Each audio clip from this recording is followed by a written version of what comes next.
एक घर के अंदर पति पत्नी और पत्नी के घर वाले माँ बाप भी रहा करते थे, यानी कि पति के सास ससुर भी वहीं पर रहा करते थे।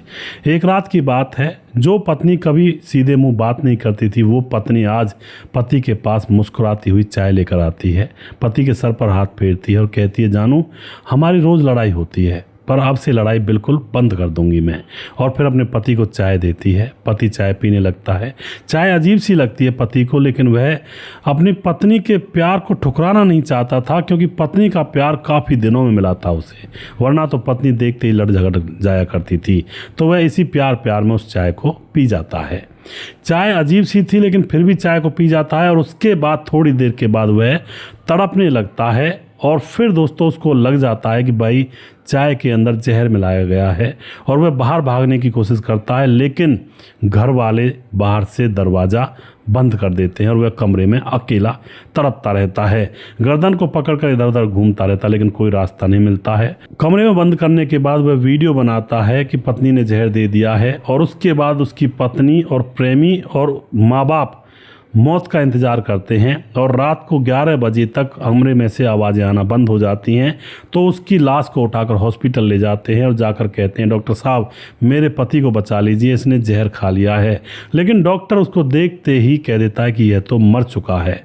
अब यह मामला तो दफन हो चुका था, लेकिन एक छोटी सी गलती से पूरा राज खुल जाता है। दुनिया वालों के सामने पूरी कहानी खुलकर आ जाती है। वह क्या गलती इन्होंने की थी, पूरी कहानी यहाँ पर जानने वाले हैं। वीडियो को लास्ट तक जरूर देखिएगा। नमस्कार, मैं हूं सुदेश कुमार और तिरछी बात चैनल में आपका स्वागत है।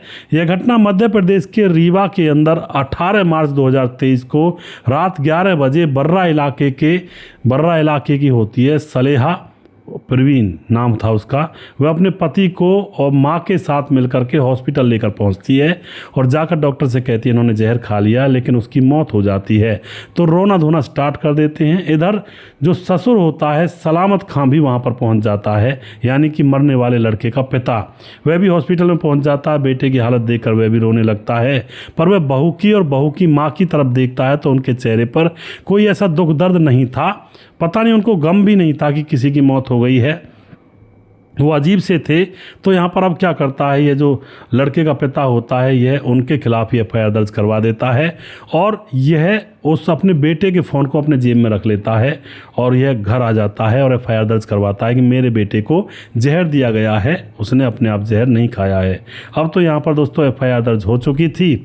अब तो जो पिता होता है वह उस मोबाइल को भी लेकर अपने साथ आ जाता है। पुलिस से कह देता है मेरे बेटे को जहर देकर मारा गया है। दरअसल दोस्तों इस परिवार के अंदर मैं थोड़ा बताना चाहूँगा, सलामत खां जो कि पिता था मरने वाले लड़के का, सलामत खां के घर में उसकी पत्नी, उसका बेटा साहिद जिसकी उम्र 37 साल है, जो मरने वाला लड़का है उसका नाम साहिद है, उम्र 37 साल है। 2 बेटियाँ रहती हैं इसके घर में जो कि शादीशुदा हैं। यह घर परिवार अच्छे से चल रहा होता है। 2015 की बात है। 2015 में साहिद नौकरी किया करता था एक मोबाइल के शोरूम के अंदर। वहीं पर एक सालेहा नाम की लड़की उसी शोरूम में काम किया करती थी। तो दोनों काम करते करते दोनों को प्यार हो जाता है। प्यार इतना गहरा बढ़ जाता है, दोनों के संबंध बनने लगते हैं और दोनों एक दूसरे से शादी करना चाहते हैं। लड़का अपने पिता सलामत खां से कहता है पापा मैं शादी करना चाहता हूँ इस सालेहा नाम की लड़की से। पर जो सलामत खां होता है उसने कहा कि ठीक है रुक जाओ, हम पता लगा लें लड़की के बारे में। तो वह जब लड़की के बारे में कुछ जानकारी निकाली तो किसी ने कहा कि वो लड़की आपके बेटे के लायक नहीं है जी। और उसके बाद सलामत खां अपने बेटे साहिद से कह देता है कि नहीं नहीं, उस लड़की के साथ तुम्हारी शादी में हरगिज नहीं होने दूंगा। मगर दोस्तों साहिल के ऊपर तो प्यार का भूत सवार था और साहिल ने घर वालों के खिलाफ जाकर के शादी कर ली होती है और घर से निकलकर मतलब घर वालों के खिलाफ जाकर शादी कर ली होती है सलेहा से 2016 में साहिद ने। और इनको एक बेटी पैदा हो गई थी। और सालेहा जो होती है इसकी पत्नी होती है, उसके माँ बाप भी वहीं पर इनके पास आकर रहने लगे थे, क्योंकि लड़के के पिता सलामत खां ने लड़के को अपने घर रखने से मना कर दिया था। तो लड़का अपनी पत्नी को लेकर कहीं और किराए पर रहने लगा था और वहीं पर उसकी पत्नी के माँ बाप भी आकर रहने लगे थे। इस तरह से यहाँ पर चल रहा था दोस्तों मामला। अब क्या होता है, सलामत ने अपने बेटे का मोबाइल लिया और उसको घर पर ला कर रख देता है। अपने बेटे की अंतिम संस्कार कर देता है, जो मिट्टी विट्टी होनी होती है उसको कर देता जाता है और शाहिद की बहन जो शादीशुदा थी वह घर पर आई हुई थी। रोती रोती अपने भाई के मोबाइल को देख रही थी और मोबाइल देखकर एकदम से वह ऐसा अजीब सामान उसमें देखती है तो वह अपने पिता के पास दौड़कर भाग कर जाती है और पिता को दिखाती है। पिता देखता है वह एक वीडियो था, वीडियो में उसका बेटा शाहिद जो कह रहा था कि मुझे चाय में जहर दिया गया है। अब तो पिता की आत्मा हिल जाती है क्योंकि पिता ने अपने बेटे से दूरियां बनाई भले हुए थी, दूरियां तो बनाई हुई थी क्योंकि बेटे ने मर्जी के खिलाफ शादी की थी तो उसने बातचीत करना बंद कर दिया था, बेटे से पूछताछ भी नहीं करता था। लेकिन बेटा तो बेटा ही होता है। जब वह बेटा रोता रोता वीडियो में कह रहा था कि मुझे जहर देकर मारा गया है तो बेटे की जो पिता होता है उसकी रूह कांप जाती है और फिर वह तुरंत दोस्तों उस वीडियो को पुलिस थाने में ले जाता है। वहाँ पर वीडियो पूरा देखा जाता है तो ससुराल वालों का खोट लगा रहा था बेटा और उनको जिम्मेवार ठहरा रहा था और पत्नी को सलेहा को और उसके प्रेमी बंटू खां को जिम्मेवार ठहरा रहा था मरने वाला लड़का। अब जैसे थाने में मोबाइल को जमा किया जाता है तो पुलिस जो होती है वह और पूछताछ करती है इस पिता सलामत खान से। तो सलामत खान कहता है कि देखो पहले भी इन दोनों पति पत्नी का झगड़ा हुआ था मगर 4 आदमी इकट्ठे होकर इनका सुलह करवा दिया था। जो इसकी पत्नी सलेहा वह कहती थी कि इसका पति यानी कि शायद शराब पीता और उसे मारता पीटता है, जबकि ऐसा कुछ नहीं था। पता नहीं क्यों उस लड़की ने कहा था। इनका राजीनामा करवा दिया जाता है। अब उसके बाद पुलिस को जब सारी सच्चाई पता लगती है तो तुरंत उस घर के अंदर जाकर पुलिस रेड मारती है और चाय के बर्तनों को लिया जाता है, उनको चेक किया जाता है, उनमें जहर मिलता है। और दोस्तों यहाँ पर अब ससुराल वालों को पकड़ा जाता है और पत्नी सलेहा को पकड़ा जाता है और उसके प्रेमी बंटू खां को पकड़ा जाता है और फिर उनसे पूछताछ की जाती है कि आखिर मामला क्या था। पूछताछ जैसे की जाती है तो पूरा राज पुलिस के सामने खुलता है एक एक करके। पूरा राज क्या था वह लड़की बताती सलेहा कि वह कपड़े सिलवाने के लिए बंटू खां दर्जी के यहाँ पर जाया करती थी। बंटू खां जो है बहुत अमीर है पर उसका काम दर्जी बने का है तो पिता उसके बहुत अमीर हैं, गाड़ी बंगला सब कुछ है इनके पास। तो जैसे ही कपड़े सिलवाने के लिए बंटू खां के पास जाती है तो वह नाप वगैरह इसका लेता है। नाप लेने में इसको थोड़ा बहुत छू लेता है और उसके बाद इससे कहता है मैं तुम्हारी सारी ख्वाहिशें पूरी कर दूंगा। गाड़ी में घुमाने ले जाता है, इसको शॉपिंग करवाता है। एक एक दिन में 30-30 हज़ार रुपये की शॉपिंग करवा देता है तो लड़की बहुत खुश हो जाती है। सलेहा सोचती है कि उसका पति तो मैनेजर की नौकरी पर है, क्या कमाता है, आधे पैसे अपने पास रखता है, हमें खर्चे के लिए देता ही नहीं है।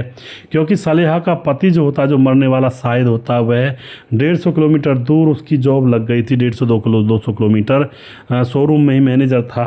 लेकिन अब घर पर अकेली सलेहा रहती थी, उसकी माँ और उसके पिता रहते थे। तो अब इसका टाँका बिठ जाता है बंटू दर्जी से और उसके साथ घूमने लगती है। अब जो माँ बाप होते हैं सलेहा के वह भी देखते हैं कि भाई ये क्या मामला है, लेकिन जो बंटू दर्जी होता है उनको पैसे, उनके लिए कपड़े, उनकी पूरी सेवादानी कर देता है तो वह माँ बाप भी चुप हो जाते हैं कि चलो अच्छा लड़का है। क्योंकि लोभ और लालच के प्रति वह सतर्क थे तो लोभ लालच उनके मन में भरा हुआ था। पैसे मिलते, घर का सामान मिलता, मज़े से उनकी लड़की रह रही थी। तो अब सारे लोग इकट्ठे हो जाते हैं ये। और अब जैसे ही ये लड़का यहाँ पर आया करता है तो अड़ोसी पड़ोसियों को पता लगता है। पड़ोसी इस सलेहा के पति शाहिद से कहते हैं कि तुम्हारी पत्नी के पास तो बंटू खां आता है तो बड़ा मक्कार अय्याश टाइप का लड़का है, तुम्हारे घर में देखा जाता है ज़्यादातर आजकल सुबह शाम। तो अब जो पति शाहिद होता पत्नी को समझाता लेकिन पत्नी नहीं मानती है। उधर पत्नी की माँ को समझाता लेकिन वह उल्टा शाहिद को ही दोषी बनाती है। कहती है तुम कमाते धमाते कुछ हो नहीं, जवान लिमिट से ज़्यादा चलाते हो। इस तरह से अब उसका शोषण हो रहा था लगातार। और अब यहाँ पर दोस्तों वह बार बार जब रोकने की कोशिश करता है, दोनों पति पत्नी के बीच में झगड़े होते हैं। काफ़ी समय से झगड़े चल रहे थे। पत्नी सीधे मुँह बोलती ही नहीं थी, ना बात करती थी, ना उसके पास जाती थी। अब एक दिन जैसे कि शाम होती है तो पति पत्नी बोलते तो थे ही नहीं। अब जो पत्नी थी वो अपने प्रेमी बंटू खां और अपनी माँ से कहती है कि ये तो बीच में कबाब में हड्डी बन रहा है, मज़े आ रहे हैं चोखे और खूब पैसा देता है बंटू खां हमें। तो अब ये सारे लोग मिलकर प्लानिंग कर लेते हैं और फिर पत्नी कहती है मैं इसको चाय में जहर दे दूंगी और ये कह देंगे हम इसने अपने आप ही कोई मजबूर होकर जहर खा लिया है। तो इसी तरह से प्लानिंग की जाती है और चाय में जहर मिलाया जाता है। और पत्नी आज बहुत प्यारी आवाज़ में उसके पास जाती है। वो जो लड़का होता है शायद वह भी देखता है कि यार आज तो बड़े प्यार से बात कर रही है और शायद मामला सुधर गया है। वह उस चाय को पीने लगता है। चाय कड़वी थी लेकिन फिर भी वह अपने पत्नी के प्यार को पाने के लिए चाय को पी जाता है और थोड़ी देर के बाद उसके सीने में जलन सी होने लगती है। तो इतने में ही पत्नी और घर वाले कमरे का बाहर से दरवाज़ा लगा देते हैं और उसके मरने का इंतज़ार करते हैं। वह मरता हुआ वीडियो बना देता है और मुझे मेरी पत्नी ने जहर दिया है चाय में मिला करके। और रात को 11 बजे कमरे में से हलचल होनी बंद हो जाती है क्योंकि वह तड़प रहा था, इधर उधर भाग रहा था, हलचल हो रही थी। जब 11 बजे सब कुछ खत्म हो जाता है तो उसकी लाश को उठाकर हॉस्पिटल ले जाते हैं। ड्रामा करते हैं, साहब मेरे पति को बचा लीजिए, पता नहीं क्यों इसने जहर खा लिया। डॉक्टर कहते हैं इसकी तो मृत्यु हो चुकी है। उसके बाद जो पिता होता है लड़के का, वह भांप जाता है क्योंकि इनके चेहरे पर कोई उदासी नहीं थी। वह भांप जाता है मामला गड़बड़ है, तो बेटे के फ़ोन को तो अपने साथ ले आया था और अभी FIR दर्ज भी करवाया था पुलिस के थाने के अंदर कि मेरे बेटे की हत्या की गई। लेकिन पुलिस वाले हल्के में ले रहे थे कि भाई मरने के बाद लोग कह ही देते हैं कि भाई जहर दे दिया है, शायद कोई और मामला होगा। लेकिन ये पकड़े जाते हैं। अब ये दोनों प्रेमी प्रेमिका साथ तो रहेंगे जेल में, लेकिन अलग अलग कोठरियों में रहेंगे।